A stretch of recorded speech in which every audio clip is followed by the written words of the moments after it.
You're listening to Doug Pagitt Radio. Isn't that nice, Heather Lynn? She does these little, she got these little bumpers in there just to give us a little extra sound. Heather Lynn is great. All right, we're going to call Jonathan. I think he knows that we're going to be on with him right away. You're pretty sure? As soon as he gets on the... Well, I'm never sure about anything, but... Good morning, Bethel United Church of Christ. Uh-oh. Hey, is this Jonathan? It is. Hi, Doug. How are you? Hey, buddy. I'm doing really great. Thanks. Hey, you're on you're on the show here with Heather Lynn, with Victoria Lynn as well. Hi, Jonathan. Hi, Victoria. How are you? I'm doing well. I'm looking forward to being evangelized. I don't know if you heard this, but I've put you now into a new segment on the show called Evangelize Me. I did hear that. And it's where I'm asking people, to give me their best shot and to, take me their way. So if you were listening to the show already, then you know that I kind of set up our discussion where on Twitter you and I were having two different opinions about, in this case, it was about when should we start pushing our agenda in relationship to the tragedies and the shootings in Connecticut. And I think that you and I are on the same wavelength as far as wanting gun control, and I want all guns to be melted down and done away with, but I just have no tolerance for it at all. But I know that other people do, and so then I had posted that I think people should be quiet while in distress, and you had said, no, I think this is the right time to do it, and so we'd had our little Twitter conversation, which is never all that useful. So, all right, Jonathan, you are a pastor, you are an activist, you are a people organizer, so you know this stuff well. So my opinion is, no, we should not be taking advantage of people's fear and distress and anguish to make our point, and you think it's precisely the time to do so. Well, I think there's a context issue here. Mm-hmm. And, of course, Twitter is not a place that you can do a whole lot of nuance in your discussion. Right. If I were a pastor in Newtown, Connecticut, I would be taking a different position. Interesting. Okay. Because the people who have been directly impacted by what happened last Friday are in a very different place pastorally than, say, for example, someone whose emotions are raw just because of hearing the story. Oh, okay. And so of course, leave Newtown alone, right? Mm-hmm. The media being there, interviewing those children, the surviving children, mm-hmm. horrifies me. It absolutely horrifies me. and putting the parents who've lost children in the national spotlight is terrible. Mm-hmm. It's nothing more than ghoulish entertainment. Yeah, voyeurism of some kind, yeah. It's voyeurism, exactly. On the other hand, here in Ontario, California, we're all devastated by this tragedy as well, but none of us lost children. Okay. And it's exactly now in the middle of our emotional response to this that we need to push whatever it takes to make sure that there aren't any more Newtowns. And excuse me, I'm sorry, I picked the wrong day to wake up with a froggy voice. Yes, I've got the same thing going today. No worries. It's probably the snow, isn't it? It's the it was in the 30s here in Ontario this morning. Oh, is that right? Yes. Well, take that, the guy from Minnesota says. We had frost advisories. Oh, which look out. Never happens in Southern California. Yeah. Yeah, but that actually, I'm imagining that can actually be a big financial problem if you get a frost or a freeze on some of those things. Oh yeah, because we are a 365-day-a-year agricultural part of the world. Well, this is the time to start pushing for more global warming, so that doesn't happen again. I'm going to go start my car and let it run during the rest of the interview just to help. So and I was trying to think about a way to contextualize this for my own personal experience. And a few years back, I was the youth pastor at a really large church, and we had about 60 kids in the youth program. Mm-hmm. And the year before I arrived, one of the kids he killed himself. Oh. And it was in the midst of a drug and alcohol related thing. Yeah. And so I was brought in specifically basically to try and clean the program up. The whole parish actually had drug and alcohol problems. Oh. But, Oh dear. But so I was brought in to try and clean it up. And 2 months after I arrived, we went out on a traditional camping trip that they did every year. And a couple of days after I got back home, I found out that half the kids had snuck out in the middle of the night and gone out and gotten stoned. And most of those kids had never done drugs before. Oh, wow.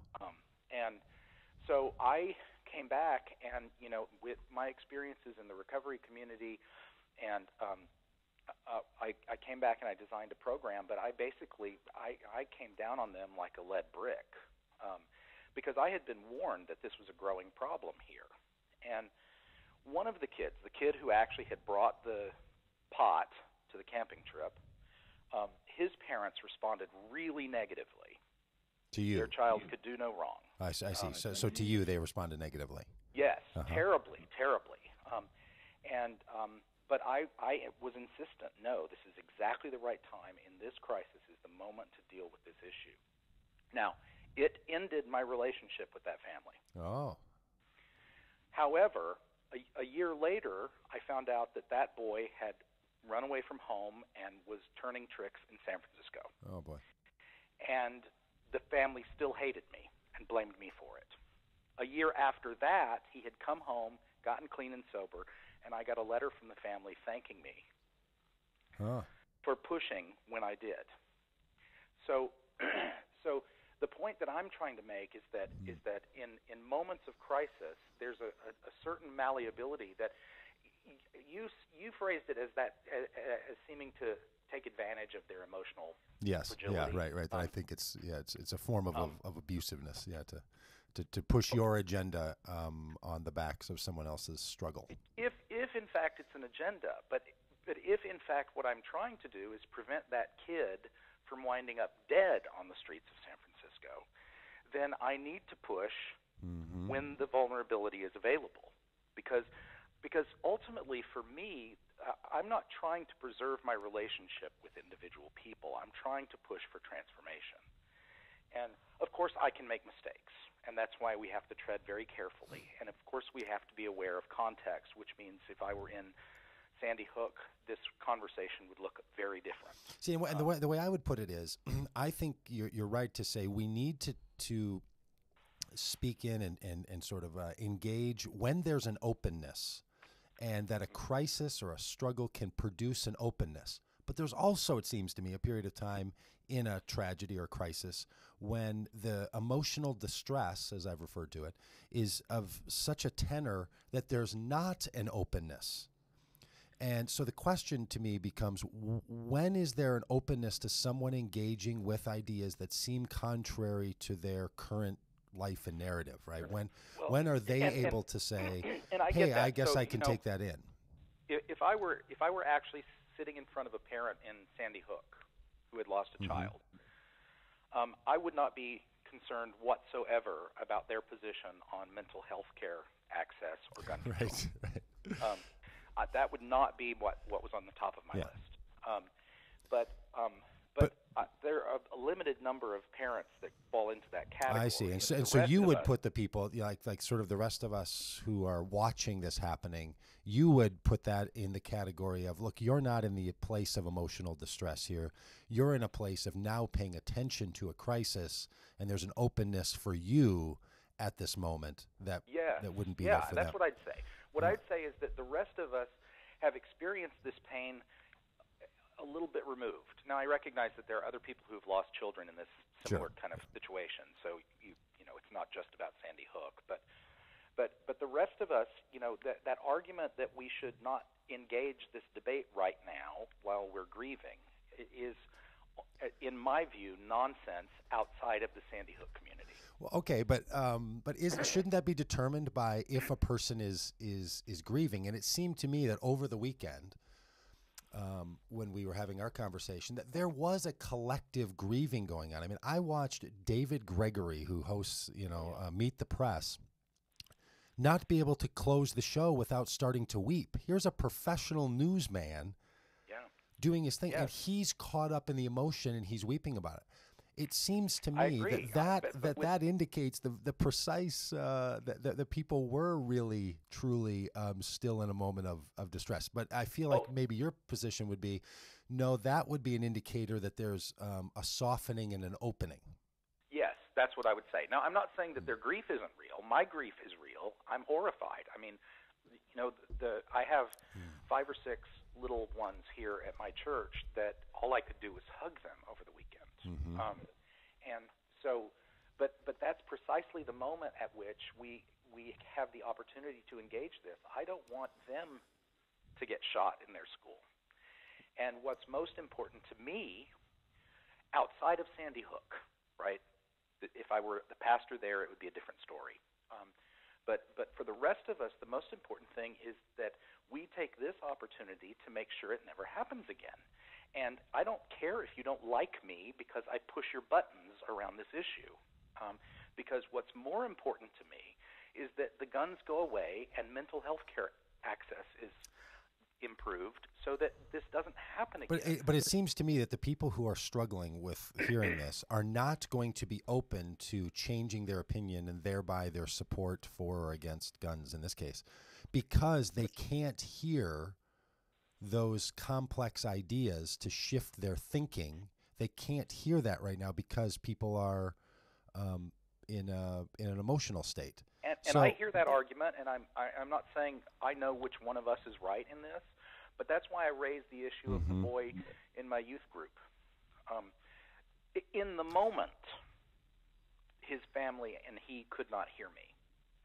But 2 years later, that germ, that seed had sprung. It had sprouted. And I think, you can look at this like, okay, so I could have been gentler and I could have maintained the relationship and maybe worked with them, but I'm wanting to know, there's no way to know the answer to this question. Yeah, right, of course not. Had I gone that route, had you waited a week and sat down and said, I think this kid's got a problem, and it's not related to being sent home from the camp or what you did for the other kids or the parental humiliation. What would have happened had I maintained that relationship and not been as firm as I was? Would his problem have lasted longer? No, it would have been shorter. Or shorter. There's no way to know that. Right. No, there isn't. But where I might throw in a difference here is that I can't imagine there being a parent who has a deeply held view of like, I want my kid using marijuana. I think it's a good idea for the kid. Like those parents weren't holding a difference of opinion that they had worked on over years or maybe centuries in their belief system of why this is okay for my kid to do this. And that's what comes up in the gun debate, right? You're not talking about people who are like, obviously there's a problem, we have to get rid of the guns. Yeah. Now let's talk about what legislation will make that happen. You're talking about people who would say guns aren't the problem. In fact, more people need to carry them, not less. So it seems to me that that's such a there's such a chasm there. There's going to have to be such a shift in thinking that to utilize the emotional distress of someone as an opening where they can't legitimately make their argument right now feels like it's opportunistic. I'm somebody who wants all those guns to go away, but it just feels like it's like a pastor at a funeral. I'm sure you and I both sat through these. We're like, seriously, right now you're making a call for non-believers to become believers while they're in the distress of their family. Right. And I've heard pastors say the same thing that make the same arguments you've made, which is, well, this is your captive audience. This is when they're thinking about these things, and this is when they're the most open. And it feels to me like just the opposite of all of those things. Like they're not a captive audience. You're a guest, and no, they're not going to be open to these things. And they actually aren't even going to remember what you're saying, other than being the fact that they're so bothered by the fact that you're now pushing your agenda on them. And that's and I you've used the word agenda a couple of times. That's right. That's right. I want to clarify something here. I don't actually have any specific answers, and I posted to Twitter after we had our exchange that I actually own a Walther 9mm. And it's a handgun. It's in a safe deposit box, and I don't take it out to play with it. I actually kind of inherited it. Uh-huh. I don't talk about it very much because my liberal buddies Yeah, that's right. look at me in horror. That's right. Gun owner frankly, Jonathan Edwards says. I frankly still have it because I don't really precisely know what to do with Oh, it. that's hilarious. So you're but- not on such a deep agenda, like you're not a complete No, nutso like no, I am absolutely about like not. let's get rid of all I these think things. The issue for me is that it's Interesting. too many guns, too much of a culture of violence, not enough access to mental health care. And to me, that's rational. That's not pushing an agenda. That is just the observed facts on the ground. Yeah. Nobody needs access to a military-style assault weapon. Mm-hmm. Nobody. I had a .22 when I was a kid, and I only used it for target practice because I couldn't muster the courage to actually kill an animal with it. But Yes, me too. my stepfather wanted me to hunt with it, but that was not going to happen. So have a .22 rifle to go hunting if that's part of your background and your culture, as I'm sure it is for many people in Sandy Hook. But you don't need an AR-15. No. No. And frankly, why did Nancy Lanza have so many weapons in her home? I mean, seriously, I have a handgun. It's in a safe deposit box. Yeah. If the zombie apocalypse happens, I'll go get it out and, Well, be unless it prepared. starts in the bank, which I'm sure all apocalypse will start in banks, because that is the den of evil. So You know, this argument kind of makes me think of the parable of the sower. Because you have all these different seeds going out there, and they're falling on different kinds of ground, and you can't control how whatever you say or do is heard and experienced. As much as you try, you can't. Oh. And so insightful, Victoria. That's why we keep her around here. That's great. That's great. I had thought of a different parable, but that's a wonderful one because it really does make my point.